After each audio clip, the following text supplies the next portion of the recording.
When most people think of Poland, they might immediately remember that Germany invaded Poland, kicking off World War II, and how Germany and the Soviet Union split Poland apart.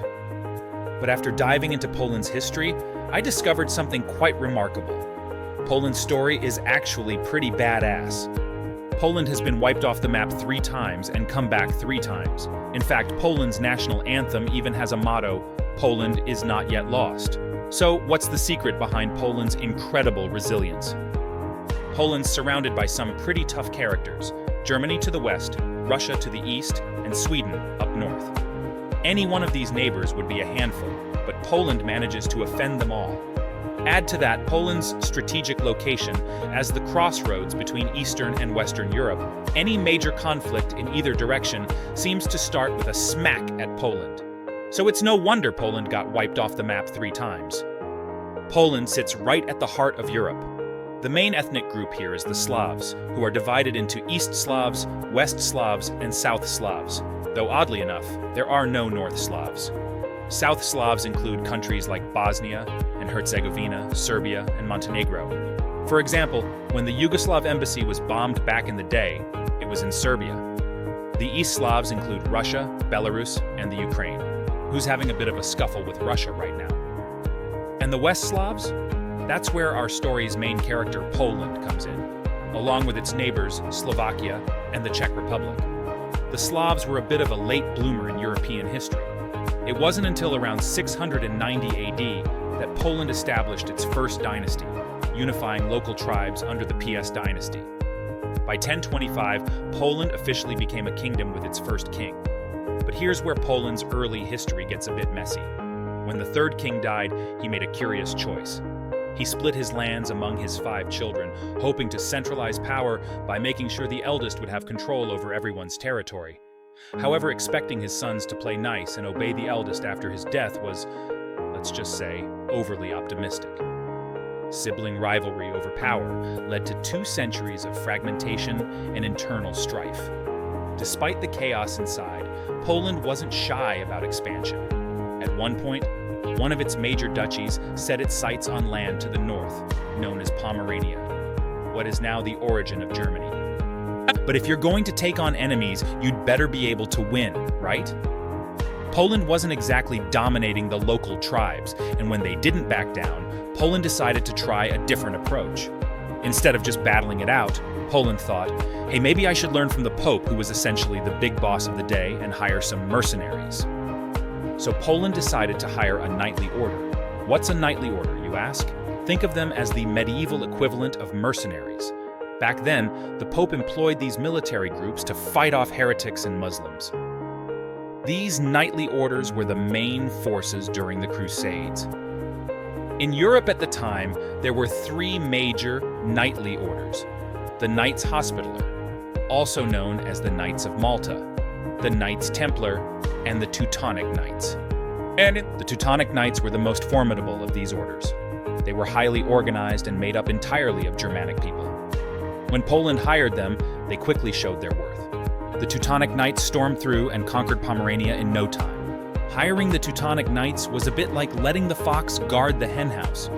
Poland essentially handed over the keys to the house and said, "Here, help yourself." Predictably, the Teutonic Knights didn't just stop at helping. They took over Pomerania for themselves. They realized this place was pretty nice and set up their own government, declaring independence right there. Poland finally figured out what had happened and thought, not only did I waste my money, but I invited a new boss into my backyard. Poland couldn't defeat Pomerania, and now they had to deal with the even tougher Teutonic Knights. Talk about bad luck. If something could go wrong, it did. While Poland was still reeling from this mess, the Mongols showed up and gave Poland another thorough beating. But Poland's luck, or lack thereof, came into play again. Just when it looked like Poland was about to be wiped out, the Mongols suddenly packed up and left. Why? Because their leader, the great Khan Ögedei, had died.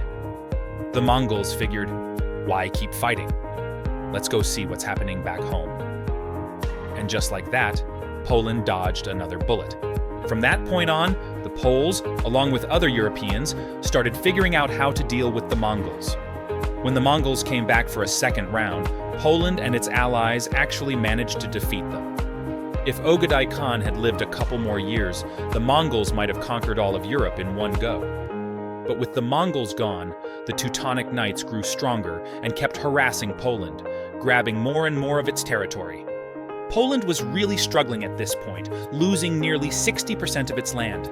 But as luck would have it, things took a turn for the better in the 14th century. Poland found a great ally in its next-door neighbor, Lithuania. These two countries were different in many ways. They had different ethnicities and religions, but they shared a common enemy, the Teutonic Knights.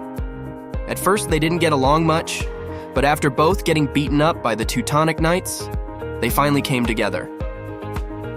"I've had enough of their nonsense," said Poland. "Me too, buddy," replied Lithuania. "Why don't we team up?" And so, the Polish-Lithuanian alliance was born. To seal the deal, the Lithuanian king married a Polish princess, making their bond even stronger. This alliance shifted the balance of power in Eastern Europe. Together they formed a formidable force and gave the Teutonic Knights a serious beating. On top of that, the 14th century brought the Black Death to Europe, which caused grain prices to skyrocket. Poland, being one of Europe's largest agricultural exporters, cashed in on this boom. Riding this wave of prosperity, Poland became one of the most powerful countries of the time. Now that Poland was back on its feet, what was the first thing they did? Revenge, of course. In 1410, the Polish-Lithuanian alliance crushed the Teutonic Knights in a massive battle, wiping out almost all of their elite forces and claiming significant territory. They split Prussia in two and turned it into a vassal state. By 1514, Poland was on the move again, this time clashing with the Grand Duchy of Moscow, later known as Tsarist Russia. They seized control of modern-day Belarus and parts of Ukraine. Then, in 1610, Poland defeated the combined forces of Russia and Sweden and marched all the way to Moscow, even capturing the Russian capital, a feat neither Napoleon nor Hitler managed to pull off. This was something Poland could brag about for centuries. But Poland's luck turned sour once again. They occupied Moscow for over 2 years, during which the city's population plummeted from over 80,000 to just 8,000.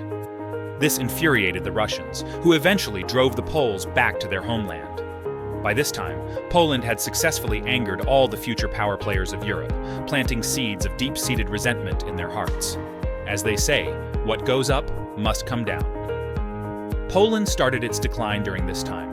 Its rise to power was largely due to its unique system of noble democracy, where kings were elected by the nobility. Whoever got the nobles' support became king.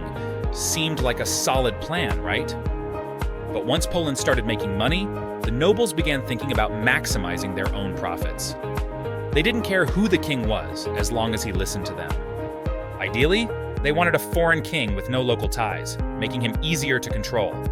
Things got even worse with the introduction of the Liberum Veto, a rule that required unanimous agreement for any law to pass. Just one dissenting vote could block legislation. As you can imagine, this brilliant idea led to centuries of gridlock, with 80 to 90% of proposals failing to pass. While Poland stagnated, its neighbors were advancing rapidly. By the 18th century, Poland was like a lamb ready for slaughter. In 1772, Prussia, Austria, and Russia, with some help from the Ottoman Empire, amassed an army of 800,000 and carved up Poland. They took advantage of Poland's weakness, each taking a chunk of its territory. By 1793, Austria had dozed off for a bit, and Prussia and Russia took the opportunity to have a late-night snack at Poland's expense. They ganged up on Poland and gave it another brutal beating. By 1795, Austria finally woke up and realized, hey, these guys are taking all the loot while I'm napping. Realizing they couldn't let Poland slip away again, they all joined forces one last time and completely devoured what was left of Poland. This marked the first time Poland was wiped off the map. After experiencing such heavy blows, Poland saw a glimmer of hope with Napoleon's rise. He's sweeping across Europe and giving those who bullied Poland a good thrashing. Poland saw this as their chance to regain independence and clung tightly to Napoleon's coattails. Polish citizens, armed and eager, rallied to Napoleon's cause, forming the famous Polish legions. They fought alongside Napoleon in many campaigns. In return for their loyalty, Napoleon established the Duchy of Warsaw in 1807, a puppet state that gave Poland a semblance of independence. Poland had one thing on its mind: revenge. When Napoleon planned his invasion of Russia, Poland enthusiastically supported him, organizing a force of 100,000 soldiers. Napoleon's Grand Army, totaling 580,000 troops, marched into Russia and was utterly decimated. With Napoleon's defeat in 1815, the Duchy of Warsaw was doomed, and Poland lost its independence once again as the Congress of Vienna divided its territories among the major powers. But this time, Poland lay low for over 100 years until World War I erupted. Poland's opportunity finally came when its old enemies started fighting each other, Germany and Austria-Hungary against Russia. At first glance, it seemed like no matter who won, Poland would just end up as a vassal state under the victor. The only way Poland could truly revive was if all three of its adversaries collapsed simultaneously. The odds of that happening were about as likely as winning the lottery. And then, against all odds, Poland hit the jackpot. Poland's opportunity for revival came after World War I, when the Central Powers, including Germany and Austria-Hungary, collapsed. The Russian Empire also fell, transforming into the Soviet Union. In 1918, this collapse allowed Poland to regain its independence with support from the Allies. Having been out of the game for over 100 years, the Poles had one thing on their minds: revenge. Russia was in the midst of a civil war, with the Red Army fighting the government forces. Poland took advantage of the chaos and seized territories like Lithuania, Belarus, and Ukraine. They didn't grab more than they thought they were owed, just reclaiming their lands from the 17th and 18th centuries. But remember, this was Russia. You can hit them, but you can't take their land. Once their civil war ended, the Soviets gathered 800,000 Red Army troops and pushed back against Poland. Poland was on the brink of collapse when Britain and France stepped in to help. They not only drove the Soviets back, but also inflicted heavy casualties. This deepened the animosity between Poland and Russia, ensuring their hatred for each other grew even stronger. But at this point, Poland was getting a bit too cocky. They thought that by cozying up to Britain and France, they were in a solid position. However, they were just pawns in a larger game. Fast forward to the 1930s. Germany's economy was booming, and France was getting nervous. We need to be cautious, they thought. If Germany rises, we'll be in trouble. So they started organizing an anti-German alliance.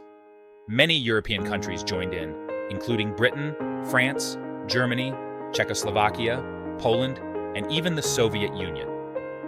At this time, Poland was forced to make peace with the Soviets and signed the Polish-Soviet Non-Aggression Pact in 1932. It seemed like a solid deal. But in 1933, when the new German leader came to power, Germany began ramping up its military spending. Poland started to panic. This guy is a real threat. By 1934, Poland had signed a non-aggression pact with Germany, thinking, great, now I'm safe. If Germany tries to attack, I'll team up with the Soviets. If the Soviets turn against me, I'll join forces with Germany. And with Britain and France backing me up, I'm all set. Nothing can go wrong now. By 1938, Germany's ambitions had grown too large to contain. They invaded the Sudetenland in Czechoslovakia, a move that ideally should have prompted the anti-German alliance to act. However, to Poland's surprise, Britain and France adopted a policy of appeasement, effectively abandoning Czechoslovakia. Poland didn't just stand by. Instead, they took advantage of the situation by seizing a portion of Czechoslovakia territory for themselves. The only country that seemed to support Czechoslovakia was the Soviet Union, which wanted to assist but was obstructed by Poland. "You can't pass through here. I've just had a nice chat with my big brothers and don't want you messing things up," was Poland's stance. Poland believed they had everything figured out. Even if conflict erupted, they assumed they would still benefit. The Soviets, realizing Britain and France were unreliable, signed the Molotov-Ribbentrop Pact with Germany in 1939. Despite not sharing a border, they agreed to a non-aggression pact. And who was caught in the middle? Poland. Poland found itself in a dire situation.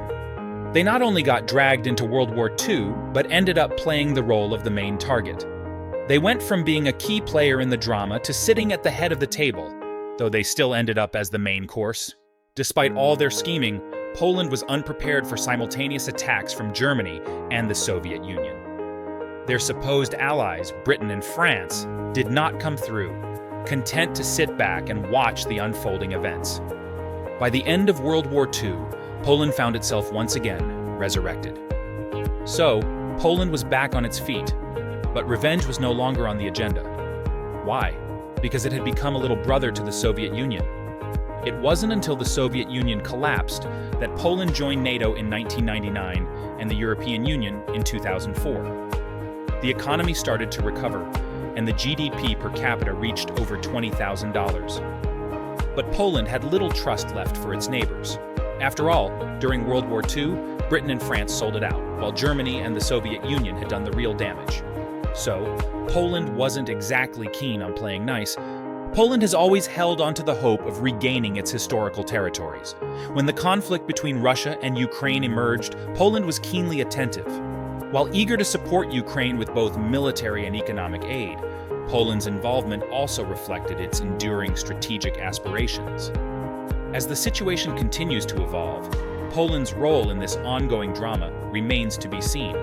Will it play a pivotal part in shaping the future of Eastern Europe? Or will its actions be part of a broader, complex tapestry of regional politics? Only time will tell.